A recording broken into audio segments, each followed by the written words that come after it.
नमस्कार, आप सभी का स्वागत करते हैं आपके अपने परिवार शिक्षा द्वार में। आज हम करने वाले हैं स्टैटिक्स जीके की क्लास। आज से स्टैटिक्स जीके की क्लास आपको मिलने वाली है लगातार। ये क्लासें आपके एग्जाम में होने वाली है रामबाण। सब कुछ करेंगे इन क्लासों में। क्या करेंगे? राजस्थान का इतिहास, भूगोल, कला व संस्कृति, राजनीति विज्ञान, बजट, आर्थिक समीक्षा, समसामयिकी जैसे विषयों पर चर्चा करेंगे, उनके प्रश्नोत्तरी करेंगे। जिन भी विद्यार्थियों ने अभी तक शिक्षा द्वार के YouTube चैनल को सब्सक्राइब नहीं किया तो अभी कीजिएगा, बेल आइकन को भी दबा लीजिएगा, वीडियो को लाइक करें, वीडियो को दबा के शेयर करें। हर तरफ होनी चाहिए शिक्षा द्वार की एक गूंज, एक नई पहल। और किसी भी प्रकार का प्रश्न हो तो कमेंट बॉक्स में छोड़ दीजिएगा, आने वाली वीडियो में आपको उसका उत्तर अवश्य मिलेगा। इससे पहले राजस्थान ज्योग्राफी की हमारी एक सीरीज चल रही है, जिनमें हम कुछ क्लासें आपको दे चुके हैं। प्रतीक चिन्ह, स्थिति विस्तार, पर्वत, पठार, दर्रे, मिट्टियां, भौतिक स्वरूप, झीलें और भी बहुत क्लासें हम आपको उनमें दे चुके हैं, तो वो क्लासें भी आप जाके देखिएगा। तो शुरू करते हैं आज की हमारी क्लास, स्टैटिक जीके की क्लास, जिसमें करने वाले हैं हम धूम धड़ाका बहुत कुछ खास। आइए करते हैं शुरू। तो देखिए आज का हमारा प्रश्न नंबर 1 क्या कहता है। प्रश्न नंबर 1 कहता है कालीबंगा की सभ्यता किस नदी के किनारे फैली थी। देखो पहली बात तो हमें थोड़ा सा पता होना चाहिए कालीबंगा है कहां पे है? हनुमानगढ़ में। कहां पे है? हनुमानगढ़ में। अब हमें पता है हनुमानगढ़ में है। उसके बाद नदियों के ऑप्शन पढ़िए। माही नदी, सर माही नदी तो हम पढ़ के पिछले कुछ दिनों में ही हमने एक अभी जियोग्राफी के अंदर एक सीरीज चल रही है हमारी जियोग्राफी की एमसीक्यू सीरीज, उसके अंदर हमने नदियों का पूरा विश्लेषण किया है, एक एक नदी को पढ़ा अच्छे से। तो माही नदी कहां की हुई? बागड़ की। बागड़ में कहां की? बांसवाड़ा, डूंगरपुर और प्रतापगढ़ हिस्से की। तो हनुमानगढ़ तो सर उत्तर में है, तो ये ऑप्शन तो नहीं। सरस्वती नदी, बिल्कुल सर, सरस्वती नदी शिवालिका की पहाड़ी से निकल के हनुमानगढ़ गंगानगर होती हुई पाकिस्तान के फोर्ट अब्बास तक जाती है। गग्गर नदी, द्वस्तवती नदी, नट नाली सभी इसी का नाम है। तो हमारे प्रश्न का उत्तर हमें मिल चुका है। उसके बाद देख लो बेड़च और आहट दोनों एक ही नदी का नाम है, उदयपुर की नदी है। उसके बाद देख लेते हैं कालीबंगा के बारे में थोड़ी बहुत और बातें। देखो कालीबंगा का अर्थ क्या होता है? काले रंग की चूड़ियां। उसके बाद खोजकर्ता कौन थे? अमलानंद घोष। कैसे याद रखोगे? अमल कैसा होता है? काला। तो अमलानंद घोष कब किया इन्होंने खोज? कब की? 1952 में। उत्खननकर्ता की बात कर लेते हैं तो बीवी लाल और बीके थापर। नदी हम पढ़ चुके हैं, सरस्वती, ध्वस्तवती, घग्गर, नाली, नट, मृत, सारी एक ही नदी का नाम है। तिथि की जानकारी बहुत बार एग्जाम में आई है ये बात, और ये भी बहुत बार आया है। खोजकर्ता अभी एलडीसी हाईकोर्ट में भी पूछा गया था ये। तो तिथि की जानकारी कार्बन 14 पद्धति के अनुसार कितना माना गया इसका कालक्रम? 2300 ईसा पूर्व का। उसके बाद देखिए विशेष क्या है? दोहरे जुते हुए खेत, 7 अग्नि वेदिकाएं, ये भी बहुत बार आए हैं। तथ्यों में प्रश्न आते हैं आजकल, कौन सा सही है कौन सा गलत है। शहर और नगर की बात कर लेते हैं तो कौन सा? हनुमानगढ़। कहां पे? राजस्थान में। सबसे इंपॉर्टेंट बात आने वाले एग्जाम के लिए बन सकती है, क्या लाइन है? दशरथ शर्मा ने कालीबंगा को सिंधु घाटी सभ्यता की तृतीय या तीसरी राजधानी कहा है। याद रखना, पूछा जा सकता है किस इतिहासकार ने कहा है सिंधु घाटी सभ्यता की कालीबंगा को तीसरी राजधानी? तो किसने कहा है? दशरथ शर्मा ने। तो यहां तक पूरा हो चुका होगा आपका क्लियर। देखो आगे प्रश्न नंबर 2 कहता है गोसुंडी अभिलेख डैश भाषा में लिखे गए थे। पूछा गया है गोसुंडी अभिलेख किस भाषा में लिखे गए थे। तो क्या वो राजस्थानी थी, क्या वो संस्कृत थी, क्या वो पाली थी, क्या वो प्राकृत थी? तो याद रखना प्राचीन काल में ये जो गोसुंडी अभिलेख लिखा गया था वह संस्कृत भाषा में लिखा गया था। अब देख लो गोसुंडी अभिलेख के बारे में थोड़ी बात कर लेते हैं। गोसुंडी कहाँ है अभिलेख? गोसुंडी गांव चित्तौड़गढ़ में। भाषा कौन सी थी? संस्कृत और ब्रह्मी लिपि थी। और विशेष क्या था? इसकी जानकारी के अनुसार में पता चलता है कि राजस्थान में प्राचीन काल से अश्वमेध यज्ञ का प्रचलन था। अब ये पूछा जा सकता है कि अश्वमेध यज्ञ क्या होता है। तो देखो अश्वमेध यज्ञ ये होता है कि एक शक्तिशाली राजा, कौन? एक शक्तिशाली राजा एक यज्ञ करवाता है जिसके अंदर वह एक घोड़ा छोड़ता है। उसने अपने साम्राज्य से छोड़ा एक घोड़ा। वह जिस जिस साम्राज्य से गुजरता जाएगा वह साम्राज्य उसके अधीन होता जाएगा। अगर कोई भी राजा उस घोड़े को पकड़ता है तो उस जो राजा जिस घोड़े को पकड़ेगा उसको जो अश्वमेध यज्ञ करवा रहा है उस राजा से करना पड़ेगा युद्ध, और फिर युद्ध में डिसाइड होता है कि कौन राजा शक्तिशाली है। उम्मीद करता हूं अश्वमेध यज्ञ का पूरा आपको समझ में आया होगा। अगला प्रश्न देखिए आप। प्रश्न नंबर 3 कहता है राजपुताना का नाम का प्रयोग सर्वप्रथम कब व किसने किया था? 1800 ईस्वी में जॉर्ज थॉमस ने, 1890 में विलियम बेंटल ने, 1922 में सर जॉन ने, 1902 में लॉर्ड कर्जन ने। किसने किया था? तो याद रखिएगा 1800 ईस्वी में जॉर्ज थॉमस ने किया था। तो कुछ बातें और देख लीजिए राजस्थान के नामांकन को लेके। तो वाल्मीकि जी ने इसको कहा था मरुकांतर। प्रश्न बहुत बार पूछे गए एग्जाम में कि किसने कब किस समय क्या नाम था राजस्थान का। तो वाल्मीकि ने कहा मरुकांतर। वैदिक काल में इसे कहते थे ब्रह्मव्रत। जॉर्ज थॉमसन ने कहा राजपुताना कब? 1800 ईस्वी में। कर्नल जेम्स टॉड जिसे हम कहते हैं KJT, उन्होंने कहा राजस्थान रायथान रजवाड़ा कब? 1829 में। अच्छा, जो राजस्थान का हमें सर्वप्रथम नाम मिलता है चित्तौड़गढ़ शिलालेख में मिलता है। क्या नाम मिला? राजस्थानीय 532 ईस्वी में। कब? 532 ईस्वी में। अच्छा, दोबारा इसका नाम कब मिला? बसंतगढ़ शिलालेख में। बसंतगढ़ शिलालेख में क्या नाम पड़ता है? राजस्थानीय द्वितीय 625 ईस्वी में। कब? 625 ईस्वी में। तो ये बात भी आपकी क्लियर हो जानी चाहिए। अगला देखिए प्रश्न नंबर 4। प्रतिहार शासकों में रोहिल्दी के नाम से जाना जाता था। बताइए। देखो ये रोहिल्दी क्या होती थी? एक तरह की उपाधि होती थी।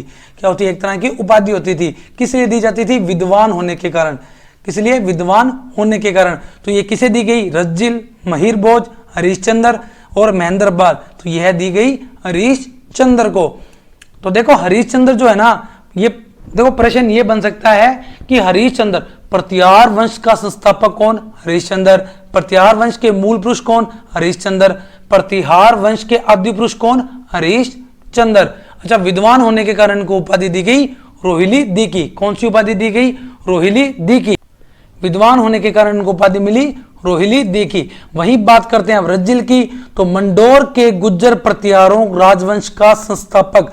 पूछा जा सकता है कि मंडोर शाखा के जो गुज्जर प्रतिहार थे उस वंश के संस्थापक कौन थे? तो कौन थे? रज्जिल थे। प्रश्न ये भी आ सकता है कि मंडोर को सर्वप्रथम राजधानी बनाने वाले कौन थे? रज्जिल थे। दोनों प्रश्न अलग अलग है। प्रतिहार वंश के संस्थापक हरिश्चंद्र, मंडोर के जो राजवंश था उसके संस्थापक रज्जिल थे, और मंडोर को राजधानी बनाने वाले भी कौन थे? रज्जिल थे। थोड़ी सी बात महिर भोज पे भी कर लेते हैं। महिर भोज को कहते हैं प्रतिहारों का पितरहंता। पितरहंता क्या होता है? अपने पिताजी को मार देना। मतलब राजाओं ने, कुछ राजा ऐसे थे, हर वंश में एक एक राजा हुआ करते थे ऐसे, जो साम्राज्य जिनके पिताजी सही नहीं चला रहे थे या कुछ भी प्रॉब्लम के कारण उनको मार देते थे, उसी को कहते थे पितरहंता। तो अपने पिता की हत्या करने वाले को कहते हैं पितरहंता। तो प्रतिहारों के पितरहंता कौन हुए? महिर भोज हुए। अच्छा, महिर भोज के काल में कौन सा अरब यात्री आया? सुलेमान आया। कौन सा? सुलेमान आया। तो ये सुलेमान ने कहा महिर भोज को कि महिर भोज इस्लाम की दीवार है। महिर भोज अरबों का मित्र है। मित्र मतलब शत्रु है। महिर भोज के लिए कहा कि ये अरबों का मित्र है, इस्लाम की दीवार है और हिंदुस्तान काफिरों का देश है। तो ये बात भी हमने कर ली है। ठीक है, तो अगला प्रश्न देखिए। प्रश्न नंबर 5। किस चौहान शासक ने अजमेर को सबसे पहले अपनी राजधानी बनाया? तो बताइए भाई, क्या वो पृथ्वीराज चौहान प्रथम थे, अजयराज थे, पृथ्वीराज चौहान तृतीय थे, क्या वो विग्रहराज चौहान थे? बताइए जी कौन थे? होता यूं है कि जो अजयराज नामक शासक हुए इसके अंदर चौहान वंश में अजय राम नामक शासक हुए, उन्होंने क्या किया? सबसे पहले अपनी राजधानी किसको बनाया? अजमेर को बनाया। ठीक है, और उन्होंने अजमेर नगर को भी बसाया। कब? 1113 ईस्वी में। कब? 1113 ईस्वी में अजमेर नगर को बसाकर इसको अपने क्या बना ली? राजधानी बना ली। और क्यों बना ली? ताकि परमारों को दबा सके, और अरब जो आक्रमण हुआ करते थे या बाहरी जो आक्रमण हुआ करते थे उनसे सुरक्षा पा सके। तो इसके लिए उन्होंने क्या किया? 1113 में अजमेर को बसाया और अजमेर को अपनी राजधानी बनाया और परमारों को भी दबाया और अरबों से भी अपने जो राज्य था उसकी सुरक्षा की। अगले प्रश्न की ओर बढ़ते हैं। यहां तक आपको सब कुछ समझ में आया होगा। देखिए प्रश्न नंबर 6 क्या कहता है, दानवन दुर्ग देश के बीच स्थित है। पहले तो पता होना चाहिए दानवन दुर्ग होते क्या हैं। देखो जो मरुभूमि जो रेगिस्तान के बीच में दुर्ग बनाया जाता है, बनाया गया था, उसी दुर्ग को दानवन की श्रेणी में रखा जाता है। तो देख लो ऑप्शन हमारा क्या कहता है, जंगल नहीं, रेगिस्तान बिल्कुल यही पड़ा हमने, जल भी नहीं, पहाड़ियों भी नहीं। दानवन दुर्ग की श्रेणी में कौन कौन से दुर्ग आते हैं ये भी देख लो। बटनेर का दुर्ग आता है, सुनारगढ़ आता है, पोखरण आता है, सोठलगढ़ का दुर्ग आता है, नागौर का या अही छतरपुर दुर्ग भी इसी श्रेणी का दुर्ग कहलाता है। उसके बाद अगला प्रश्न देखिए, निम्नलिखित में से कौन सा मंदिर गुज्जर प्रतिहार वास्तुशैली का नहीं है। थोड़ा सा ये प्रश्न हो सकता है आप लोगों के लिए हार्ड। इसको करते हैं बिल्कुल इजी। कैसे करेंगे इजी, तो देखो आपको थोड़ा सा पता होना चाहिए कि प्रतिहार शासकों का जो साम्राज्य था वो कहां था। तो मोस्टली कहां पे था, मारवाड़ के साइड में था। मारवाड़ में भी कहां, जोधपुर, जालोर, नागौर का, बाड़मेर का कुछ हिस्सा सभी का था।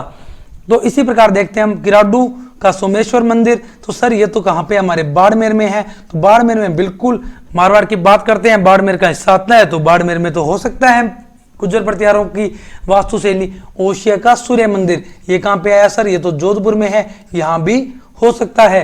गोठ मांगलोद का दधीमती माता का मंदिर, नागौर, यहाँ पे भी सर हो सकता है क्योंकि यहाँ पे भी प्रतिहारों का शासन रहा था। चार चौमा का शिव मंदिर ही एक ऑप्शन बचता है, और ये चार चौमा का शिव मंदिर है कहां पे, हड़ौती में। कहां पे है, हड़ौती में, और हड़ौती के भी कहां पे, कोटा में। तो यही हमारे इस प्रश्न का उत्तर बनता है, क्योंकि कोटा हड़ौती साइड गुज्जर प्रतिहारों का साम्राज्य नहीं था। तो आगे देखिए इसके बारे में, चार चौमा का शिव मंदिर, लाडपुरा तहसील, कोटा में, यही हमने पढ़ा भी। संप्रदाय कौन सी, शैव संप्रदाय, कौन सी, शैव संप्रदाय। अगला प्रश्न देखिए, हवा महल की पहली मंजिल का नाम क्या है। तो देखो हवा महल की पहली मंजिल का नाम पूछा है, क्या वह रतन मंदिर है, क्या वह प्रकाश मंदिर है, क्या वह हवा मंदिर है, क्या वह प्रताप मंदिर है। देखो ये जो इसकी आकृति है ना, कुछ ऐसे ऐसे करके है, मुकुट के समान। कैसे, ऐसे मुकुट के समान है। किसकी आकृति है मुकुट के समान, हवा महल की। हवा महल की आकृति कैसी है, मुकुट के समान है। मुकुट के समान इसकी आकृति है। इसके अंदर कितनी मंजिल है, पहले तो ये याद रखना, इसके अंदर 5 मंजिल है। कितनी है, 5 मंजिल। देख लो होगी 1 2 3 4 और 5 मंजिलें होगी। उसके बाद देखो याद करना कितना आसान रहेगा। अभी इसी क्लास के अंदर 1 मिनट के अंदर 30 सेकंड के अंदर याद करवा दूंगा कौन सी मंजिल किस नाम से। तो पहली मंजिल, फर्स्ट मंजिल, इसको कैसे याद करोगे। देखो एक राजा अगर कोई मुकुट पहनेगा तो उसको कैसा फील होगा, प्रताप जैसा फील होगा। कैसा फील होगा, प्रताप जैसा फील होगा। और इसी प्रताप का दूसरा नाम है शरद जैसा फील होगा। कैसा, प्रताप और शरद जैसा फील होगा। वहीं हम 2 नंबर की बात करें तो अगर मुकुट पहना तो मुकुट में क्या जड़ा जाएगा, रतन। तो 2 नंबर का नाम हुआ हमारा रतन। देखो मुकुट पहनने के बाद में जो फीलिंग आएगी, रतन लगा हुआ है तो फीलिंग कैसे आएगी, विचित्र जैसी। कैसे, विचित्र जैसी। तो पहली कौन सी क्या हुआ, मुकुट पहना, प्रताप जैसा लगा, प्रताप जैसा फील हुआ। शरद, प्रताप का दूसरा नाम शरद। उसके बाद में उस पे लगाया गया रतन, तो दूसरी मंजिल का नाम हुआ रतन। रतन जड़ने के बाद में आपको लगेगा विचित्र, थोड़ा सा अलग। कैसा लगेगा, थोड़ा सा अलग, विचित्र लगेगा। उसके बाद में हम 4 नंबर मंजिल की बात करते हैं। तो 4 नंबर मंजिल की बात करते हैं, उसका नाम है प्रकाश। 5 नंबर की बात करें तो उसका नाम है हवा। तो सबसे टॉप पे क्या, हवा, हवा से नीचे प्रकाश। उसके बाद मुकुट की तीनों लाइनें, फीलिंग से याद रखना। तो पहली मंजिल का नाम क्या हुआ, प्रताप। 5वीं मंजिल हमारी हवा, चौथी मंजिल हमारी प्रकाश, और दूसरी मंजिल हमारी रतन, और तीसरी मंजिल का नाम था विचित्र। यहां तक पूरा याद हुआ होगा। अगला देखो थोड़ा सा, हवा महल, किसकी बात करते हैं, हवा महल की। ये देखिए हवा महल की आकृति है कहां पे, जयपुर के अंदर है। कहां पे है, जयपुर के अंदर है। ये हवा महल मुकुट के समान इसकी आकृति है, रात का नजारा है ऐसा। हवा महल कभी जाइएगा और रात का आनंद लीजिएगा। देखो इसका निर्माण किसने करवाया? सवाई प्रताप सिंह ने करवाया 1799 ईस्वी में। इसके वास्तुकार कौन थे? उस्ताद लालचंद। खिड़कियां कितनी है इसके अंदर? 953 खिड़कियां इसके अंदर, झरोखे 365 या 363। ये क्यों बनाई गई इतनी सारी खिड़कियां? ताकि राजा की जो रानियां हैं वो आराम से जयपुर का नजारा, जयपुर की झांकियां देख सके। उसके बाद मंजिलों की बात कर लेते हैं। तो पहली मंजिल का नाम शरद, कैसे याद किया था हमने? मुकुट पहना, प्रताप जैसी फीलिंग आई। उसके बाद लगाया गया रतन। उसके बाद तीसरी मंजिल में बात करते हैं विचित्र, फीलिंग आएगी तो थोड़ा रतन लगाने के बाद लगेगा अलग। उसके बाद हम बात कर लेते हैं प्रकाश चौथी पे, और पांचवी पे आएगी हमें हवा। पांचवी में हम बात करते हैं हवा की। अगला प्रश्न देखो, प्रश्न नंबर 9 कहता है मुस्सी महारानी की छतरी कहां स्थित है? मुस्सी महारानी की छतरी का निर्माण किसने करवाया? पहले तो ये याद रखना, विनय सिंह जी ने। और विनय सिंह जी का नाम आएगा तो विनय सिंह जी एक ही रियासत में नाम ज्यादा गुंजेगा, वह थी अलवर रियासत। कौन सी? अलवर रियासत। ये जो मुस्सी रानी की छतरी है ये कितने खंभों की है? 80 खंभों की। कितने? 80 खंभों की छतरी है। उम्मीद करता हूं बात समझ में आई होगी। अगला प्रश्न देखो, पटवों की हवेली कहां स्थित है? हवेलियों की बात आएगी और पटवों की हवेली की बात आएगी। सबसे अल्टीमेट हवेली है, कभी जाइएगा, नजारा देखिएगा, इसकी नक्काशी देखिएगा, इसकी कलाकारी देखिएगा, बहुत मजा आएगा आपको। और इस हवेली का नजारा देखने के लिए आपको जाना पड़ेगा जैसलमेर में। कहां जाना पड़ेगा? जैसलमेर में। देखो कैसे याद कर सकते हैं इस हवेली को? देखो नाम में रोब होना चाहिए। जैसे कई कई बच्चों के हमने नाम देखो, रुद्र प्रताप सिंह। ये रुद्र प्रताप सिंह में नाम में एक रोब है, ऐसे करें नाम में रोब। जैसे पटवों की हवेली, पटवों की हवेली, क्योंकि याद करते हैं, कोई चीज करते हैं जब पट पे मारते हैं थापी, वैसे करो पटवों की हवेली। तो क्या है? हमें इस पे गुमान है। क्या है? हमें इस पे गुमान। तो इस हवेली के जो निर्माण करता थे उनका नाम था गुमान चंद, सेठ गुमान चंद। पटवों की हवेली है कहां पे? जैसलमेर में है। देखो हवेली दिखा रहा हूं मैं आपको, ये हवेली है पटवों की हवेली। बहुत ही प्यारी हवेली है, कभी जैसलमेर जाइएगा इस हवेली को जरूर देखना। यहाँ पे हिंदू, ईरानी, यहूदी, मुगल सभी की कलाओं का मिक्सचर देखने को मिलेगा, आपको मिश्रण देखने को मिलेगा। तो कभी जाइएगा पटवों की हवेली देखिएगा। कहां पे? जैसलमेर में। कब बनवाई थी? सेठ गुमानचंद जी ने बनवाई थी 18वीं शताब्दी में। कितनी मंजिल है इसमें? 5 मंजिला। कितनी? 5 मंजिला हवेली है। इतनी बार एग्जाम में आती है ये हवेली, पटवों की हवेली। याद रखना है, पट पे थापी मार, गुमान किया हमने। पटवों नाम में ही गुमान होना चाहिए, पटवों गुमानचंद। उम्मीद करता हूं पूरी की पूरी ये बातें आपको यहां तक अच्छे से समझ में आई होगी। अब बढ़ते हैं हमारे प्रश्न नंबर 11 की ओर। तो देखिए प्रश्न नंबर 11 क्या कहता है? राजस्थान का कल्प वृक्ष देश है, कौन सा है? राजस्थान का गौरव कौन सा है? रेगिस्तान का गौरव कौन सा है? राजस्थान का कल्प वृक्ष कौन सा है? डाका ट्री, साल का ट्री, खेजड़ी, पलास, कौन सा है? तो याद रखिएगा कौन सा है? खेजड़ी। राजस्थान की जियोग्राफी की एमसीक्यू सीरीज के अंदर एक एक लाइन के साथ करवाया है मैंने ये वाला पॉइंट। उसके बाद देखो कुछ वैज्ञानिक नाम देख लेते हैं और उनका कब उनको राज्य का दर्जा मिला वो भी देख लेते हैं। राज्य पशु कौन सा? चिंकारा। क्या है इसका वैज्ञानिक नाम? गजेला। गजेला। दर्जा कब मिला? 1981 में। कैसे याद रखोगे चिंकारा का नाम? गजेला। गजेला है वैज्ञानिक। देखो क्या याद रखना है? गज। क्या याद रखोगे? गज। गज की याद रखोगे आप चींक। गज की याद रखोगे आप चींक।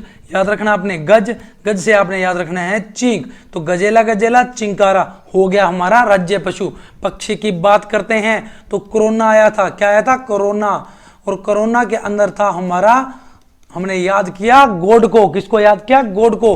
तो कोरोना के को से लेना कोरियोटिस, नौ से लेना नाइग्री सेप्स और गोड से लेना गोडावन।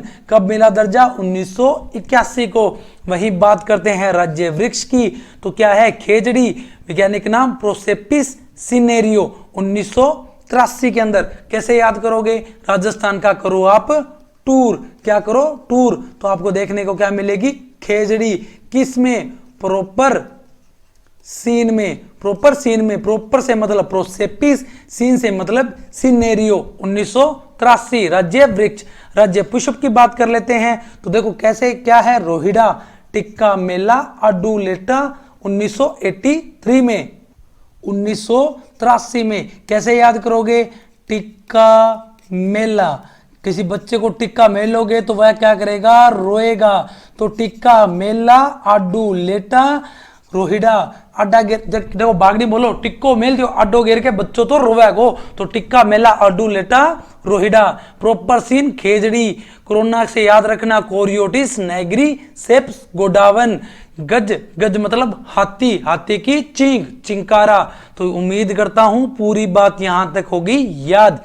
अगला प्रश्न देखो, रामदेवरा जैसलमेर जिला मुख्यालय से किस दिशा में स्थित है। मान लो ये हमारा जैसलमेर है, ठीक है, यहां जैसलमेर मुख्यालय है ना, तो इससे पूर्व दिशा में क्या पड़ता है, रामदेवरा। तो देख लो कहां है, उत्तर नहीं, दक्षिण नहीं, पश्चिम नहीं, पूर्व दिशा। डायरेक्ट प्रश्न था, डायरेक्ट उत्तर था, समझाने वाला कुछ नहीं है इसके अंदर। अगला प्रश्न देखो, राजस्थान के कितने जिलों में थार रेगिस्तान फैला हुआ है। 9 जिलों में, 14 जिलों में, 11 में और 12 में। तो याद रखिएगा कितने जिले, 12 जिलों में। कितने जिले, 12 जिलों में। ये देख लो, कुछ बात कर लेते हैं पश्चिमी मरुस्थल प्रदेश की। कितने जिलों में थार का मरुस्थल है, 12 जिलों में। कौन कौन से, गंगानगर, हनुमानगढ़, जैसलमेर, बीकानेर, बाड़मेर, नागौर, सीकर, चूरू, झुंझुनू। ये देखो शेखावटी याद रखना, जालोर, बाड़मेर। देखो जैसलमेर, बाड़मेर, जालोर तीनों याद रखना क्रम में। उसके बाद रखना पाली और गंगानगर, पूरा बीकानेर संभाग भी आ जाएगा इसके अंदर। तो याद रखना ये सारे जिले आते हैं किसके अंतर्गत, हमारे थार मरुस्थल के अंदर आते हैं। और कभी कभार ये संख्या 13 भी हो सकती है, पर मोस्टली 12 पूछी जाती है। तो 13वां जिला कौन सा माना है, जोधपुर। कौन सा, जोधपुर। क्षेत्रफल कितना, 61.11%, 61.11%। जनसंख्या कितनी, 40%। जो हमारी यहाँ वार्षिक वर्षा होती है वो उसका औसत का है 10 से 40 सेंटीमीटर तक। मिट्टी कौन सी, रेतीली बलुई मिट्टी, एरिडोसोल, एंटीसोल मिट्टी पाई जाती है। जलवायु कैसी, शुष्क, विषम जलवायु। विषम का मतलब यहाँ पे अर्धशुष्क जलवायु भी है और शुष्क जलवायु भी है, दोनों प्रकार की जलवायु पाई जाती है। किसके आधार पर, वर्षा के आधार पर। उसके बाद झाड़ियां कैसे, वन कैसे, कांटेदार झाड़ियां भी पाई जाती है। उसके बाद बढ़ते हैं अगले प्रश्न, 14 नंबर प्रश्न की ओर। प्रश्न नंबर 14 कहता है, अरावली श्रेणी की दूसरे नंबर की ऊंची चोटी कौन सी है। जिन भी विद्यार्थियों ने जियोग्राफी की क्लास लगाई थी उनको एक ट्रिक याद आ रही होगी। ट्रिक क्या थी, गुरु का शेर दिल से जहां भी गया अचल हो गया। याद आ रहा होगा, जहां भी गया अचल हो गया, कुंभ के समान। किसके समान, कुंभ के समान। एक नंबर कौन सी, गुरु, शिखर। 2 नंबर शेर, 3 नंबर दिलवाड़ा या दिलवाड़ा। उसके बाद में हम बात करते हैं जैसे जरगा की, ऐसे अचलगढ़ की, और उसके बाद हम बात करते हैं कुंभलगढ़ की। इनकी ऊंचाई के बारे में भी देख लो, 1722। शेर की थी 1597, दिलवाड़ा की थी 1442, जरगा की बात करते हैं 1431 की। और वहीं बात कर लेते हैं अचलगढ़ की। अचलगढ़ की थी 1380 और कुंभलगढ़ की थी 1224। तो 2 नंबर की पूछी तो 2 नंबर कौन सी है, शेर। तो कुंभलगढ़, नाग पहाड़, शेर बिल्कुल सही उत्तर होगा। प्रश्न नंबर अगला 15 देखो, राजस्थान में शीतकाल में वर्षा करने वाले विक्षोभ की उत्पत्ति होती है। बताइए भी कहां से होती है, भूमध्य सागर के कैस्पियन सागर से, अरब सागर से, लाल सागर से या बाल्टिक सागर से होती है। कहां से होती है बताइएगा। तो देखिए मैं तो आपको कुछ बात बता देता हूं। ये मान लीजिए ये हो गया हमारा भारत देश, ये क्या हो गया हमारा भारत देश हो गया। उसके बाद यहां बात कर लेते हैं, यहां एक पठार है, इस पठार को कहते हैं विश्व की छत, पामीर का पठार। कौन सा पठार, पामीर का पठार। ये भारत के पश्चिम में, कहां पे, पश्चिम में, यहां पे पड़ता है भूमध्य सागर और यहीं पड़ता है कैस्पियन सागर। यहाँ पे छोटे छोटे चक्रवात उठते हैं। क्या उठते हैं, छोटे छोटे चक्रवात। देखो ऐसे करके ये घूम घूम के ये चक्रवात उठते हैं और ये चक्रवात मध्य में आकर ऊपर ऊपर की ओर जब उठते हैं तो यहाँ 8 से 13 किलोमीटर प्रति घंटा की रफ्तार से एक हवाई चलती है, उसका नाम है जेट स्ट्रीम। क्या नाम है? Jet stream. ये हवाई चलती है पूर्व की ओर, पूर्व की ओर मतलब पश्चिम से पूर्व की ओर जाके ये टकराती है पामीर के पठार से, और ये अपने साथ लेके आती है बादल। क्या लेके आती है? बादल। कब? सर्दियों की ऋतु के अंदर, सर्दियों की ऋतु के अंदर बादल लेके आई और ये टकराई पामीर के पठार से, और पामीर के पठार से टकराने के बाद ये आती है नीचे की ओर, कुछ और जाती है उत्तर की ओर, कुछ दक्षिण की ओर। ये जो दक्षिण की ओर आती है, ये दक्षिण की ओर हमारे राजस्थान में आके करती है बहुत अच्छे वाली वर्षा। कौन कौन से जिलों में करती है? तो ये करती है हनुमानगढ़ और श्री गंगानगर। और कौन सी फसल को सबसे सर्वाधिक फायदा होता है? तो वह फसल है रबी की फसल को, जिनमें गेहूं सबसे मुख्य फसल है। तो इसके बाद में देख लो, शीतकाल में वर्षा की बात की थी, तो वह कौन सी? भूमध्य सागर व कैस्पियन सागर से उठती है। यहां तक पूरा आपको समझ में आया होगा। बढ़ते हैं अगले प्रश्न की ओर। प्रश्न नंबर 16 देखिए क्या कहता है। देखिए बात करते हैं प्रश्न नंबर 16 पे। भारतीय संविधान का कौन सा अनुच्छेद उपबंध करता है कि प्रत्येक राज्य के लिए एक राज्यपाल होगा? तो देखो कैसे याद करेंगे सर, कैसे याद करेंगे? ये वाला हमें याद नहीं रहता। तो देखो क्या होता है, आप एक आर्टिकल, आपको ये तो याद रहता होगा 52 नंबर आर्टिकल क्या कहता है कि देश में एक राष्ट्रपति होंगे, देश के लिए एक राष्ट्रपति होंगे। तो इसी को आर्टिकल को आप बढ़ा दीजिए, 153 की बात कर लीजिए इसी के साथ, एक बढ़ा 52 से हुए 53, 153 की बात करें तो राज्य, प्रत्येक राज्य के लिए क्या होगा? एक राज्यपाल होगा। तो 154 आर्टिकल नहीं, 155 नहीं, 153 बिल्कुल सही, 164 तो बिल्कुल भी नहीं।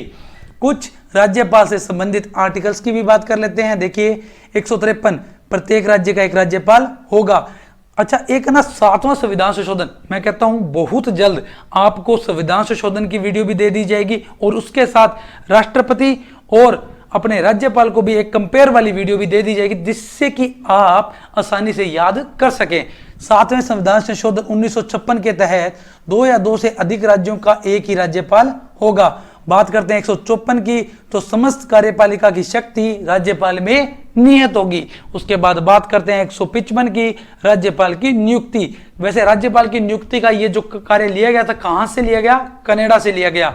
उसके बाद कितने में? 155 में।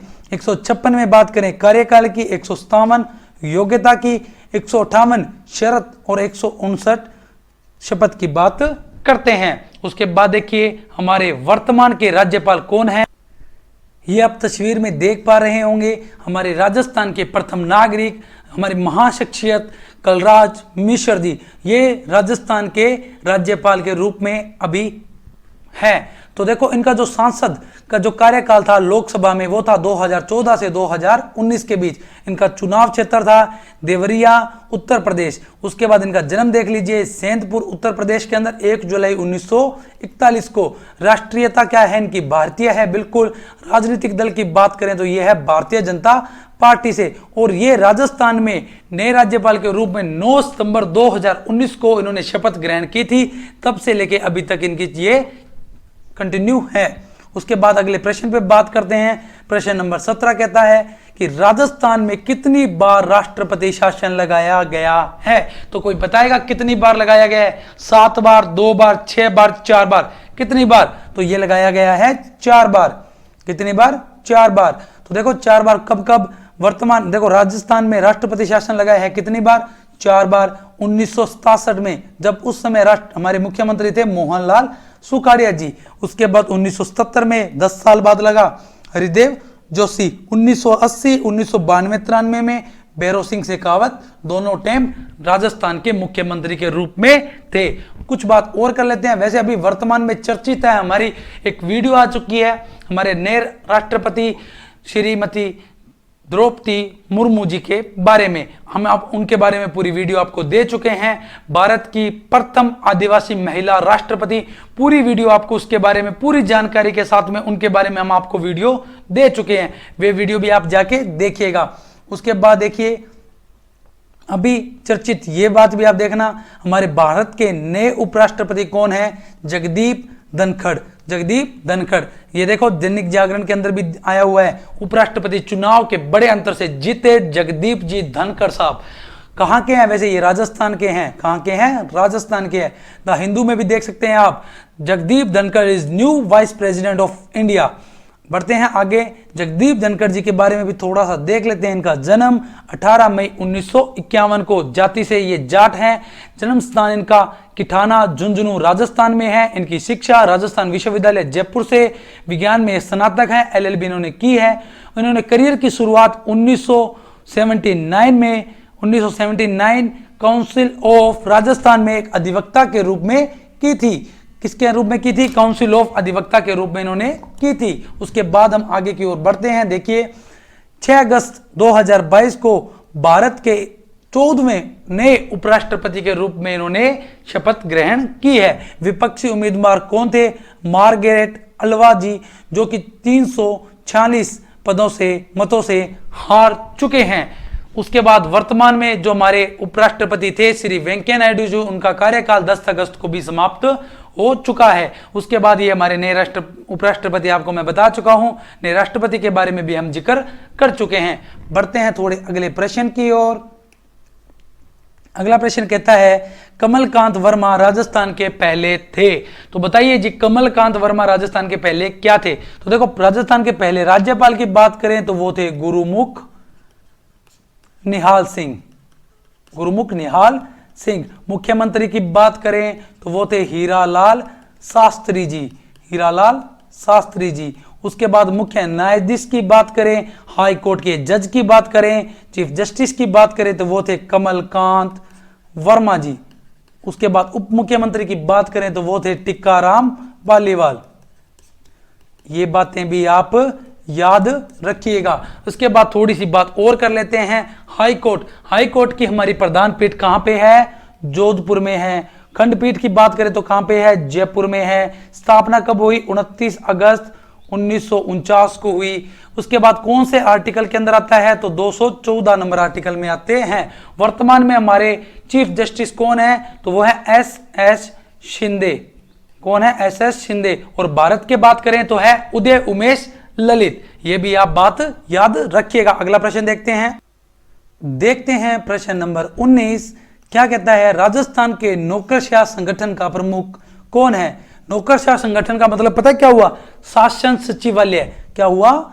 शासन सचिवालय। देखो, एक एक प्रश्न चुन चुन के लाया गया है। आने वाले दिनों में मैं आपके लिए इसके अंदर ये मान के चलना, वो भी लेके आने वाले हैं आपके लिए, इकोनॉमिक्स के प्रश्न भी लेके आने वाले हैं, अर्थव्यवस्था के प्रश्न भी आपके लिए आने वाले हैं। तो आप जुड़े रहिएगा बस शिक्षा द्वार के साथ में। तो देखो, नौकरशाह संगठन, शासन सचिवालय का प्रमुख कौन होता है? क्या वो मुख्यमंत्री होते हैं? क्या वो कार्मिक सचिव होते हैं? क्या वो गृह सचिव होते हैं? क्या वह मुख्य सचिव होते हैं?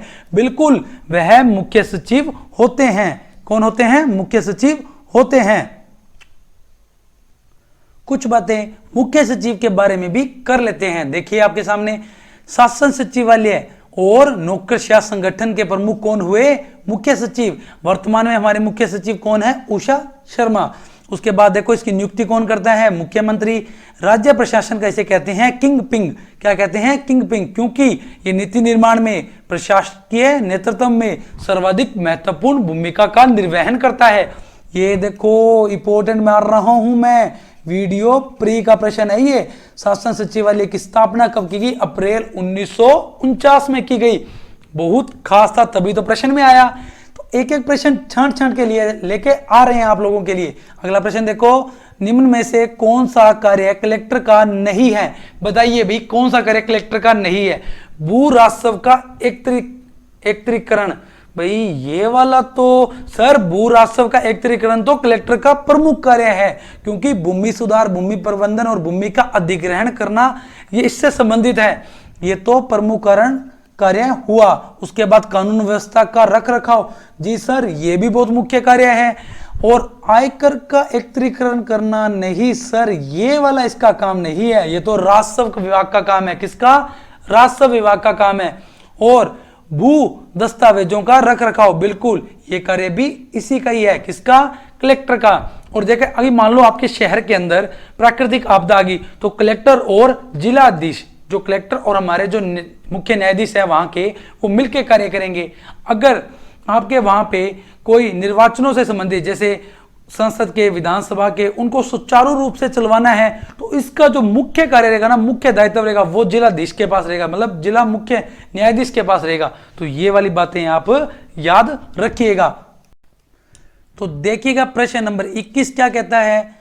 वर्ष 2021-22 के अनुसार स्थिर व प्रचलित मूल्यों पर प्रति व्यक्ति आय क्रमशः कितनी रही है। तो देखो स्थिर मूल्यों पर हम बात कर लेते हैं भारत और राजस्थान दोनों के संदर्भ में। तो राजस्थान की तो रही है 81,231, वहीं भारत की बात करें तो 93,973। और प्रचलित पे बात कर लेते हैं हम भारत और राजस्थान इसी प्रकार दोनों। तो जो राजस्थान की रही है वो 1,35,218 और वहीं भारत की बात करें तो 1,50,326। तो देख लो हमें राजस्थान की देखनी है इस बार। अभी इस प्रश्न में 81,231 और 1,35,218 जिस ऑप्शन में है वह बिल्कुल सही होगा। 81,231 1,25 नहीं, ये नहीं होगा। 1,35 पहले स्थिर का पूछा गया है, बिल्कुल स्थिर की बिल्कुल 81,231 सही है, 1,35,218 भी सही है। इस प्रश्न का उत्तर हमें मिल चुका है। अगला प्रश्न देखिए, प्रश्न नंबर 22 कहता है 2020-21 के अनुसार राजस्थान से निर्यात होने वाली शीर्ष टॉप की 3 वस्तुएं हैं। तो देखिए ये क्या है, राजस्थान में क्या अभी हो रहा है, राजस्थान में निर्यात को बहुत अधिक प्रोत्साहन दिया जा रहा है, क्योंकि राजस्थान की आजीविका में इससे सुधार मिलेगा, बाहर से पैसा आएगा और आजीविका में सुधार होगा, छोटे व्यापारियों को काम मिलेगा। देखो इसके अंदर क्या हुआ, जो निर्यात है इसके अंदर 2 आंकड़े पहले आप पढ़ लीजिए। 2019-20 के अंदर कुल कितना निर्यात किया गया, तो वो किया गया 49,946.09 करोड़ का।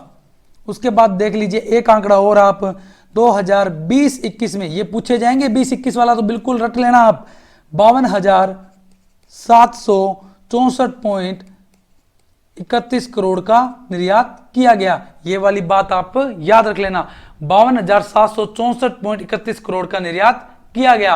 वह कौन सी टॉप 3 वस्तुएं थी।